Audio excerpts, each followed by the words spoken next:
The picture-in-picture in Empire Earth 2 lets you see different areas of the battlefield all at once. So you can have your main view doing whatever you would normally be doing, but you can also bookmark the picture-in-picture window to cycle through up to 6 different locations or units.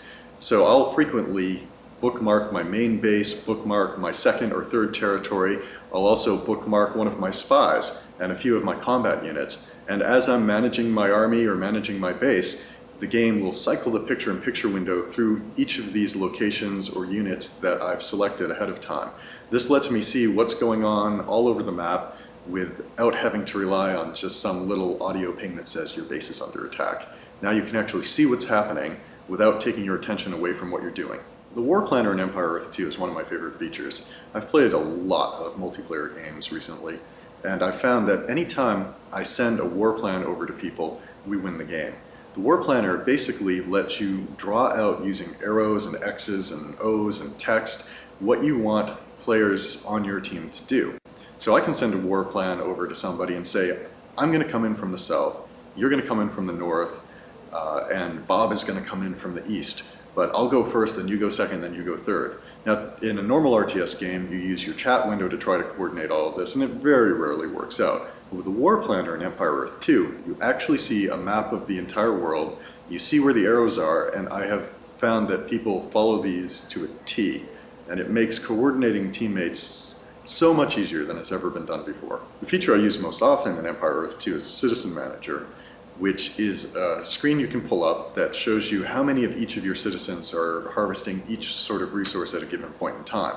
In most RTS games, it's easy enough in the early times in the game to grab your few citizens, have them harvest resources. But when the game progresses and you have dozens or even hundreds of citizens, it's much more difficult to stay strategic and use good common sense when you're allocating citizens to your tasks.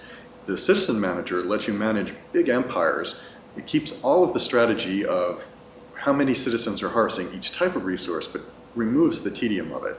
You can very simply see that you have 10 guys harvesting gold, left click to pull 3 of them off, and then right click to drop those 3 on wood. So you have instant control over what resources are coming into your empire. I found that in a lot of real-time strategy games, I spend a lot of time at the end of the game looking at the stat screens. Did I kill more units than the other guy did? Did I harvest more resources? But it doesn't really impact the way you play the game. In Empire Earth 2, we decided to implement a system we call the crown system. What this does is track how well you're doing militarily, economically, or imperially, and it rewards you by giving you a crown if you're at the top of the heap, militarily, or economically, or imperially. Only one player can hold a given crown at any given point in time, and when you get that crown, you get a leader unit who can help your other units in the game. You also get certain powers that you can choose from. So if I win the military crown, I'll get a military leader who can enhance the capabilities and strength of military units he's nearby. And I can also choose from maybe up to a dozen different powers. I could choose to enhance my infantry. I could choose to enhance my artillery units. If I won the economic crown, I could do things such as choose immigration as a power, which has units come into my cities at random intervals for free.